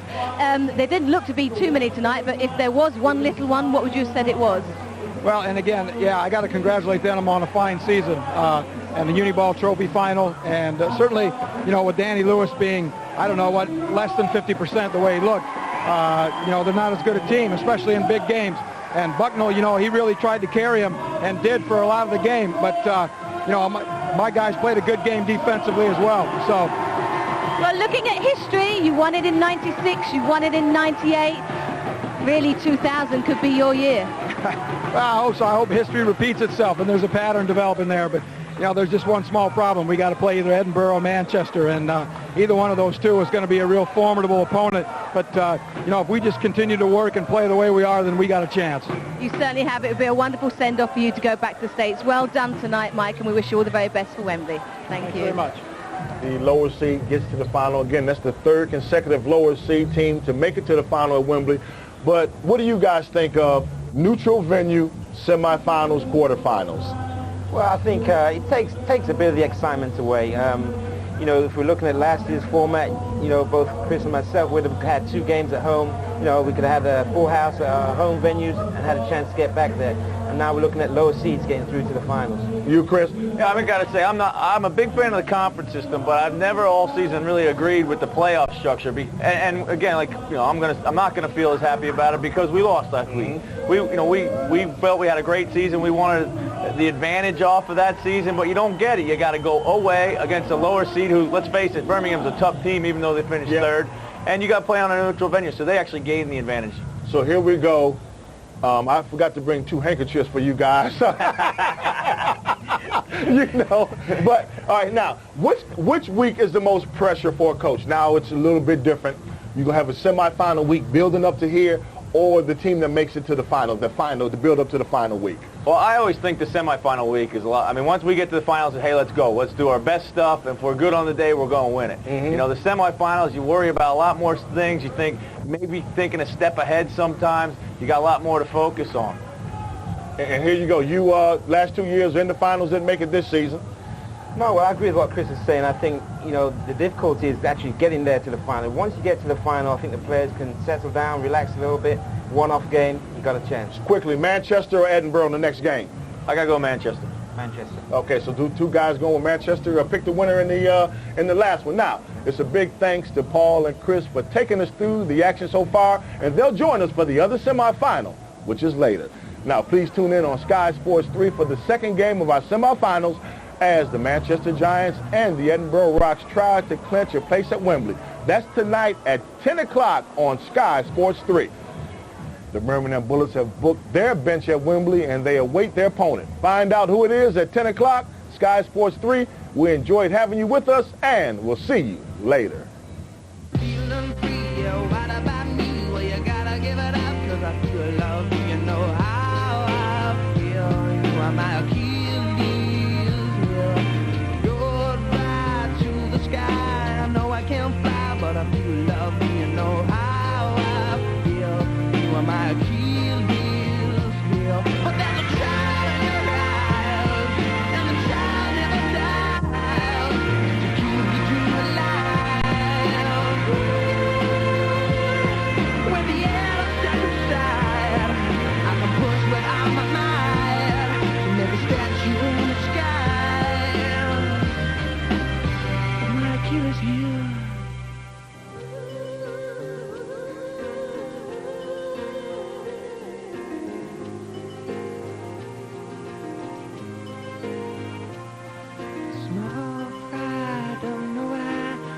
can't get high just to never love you on my highs and lows, on my head to my toes.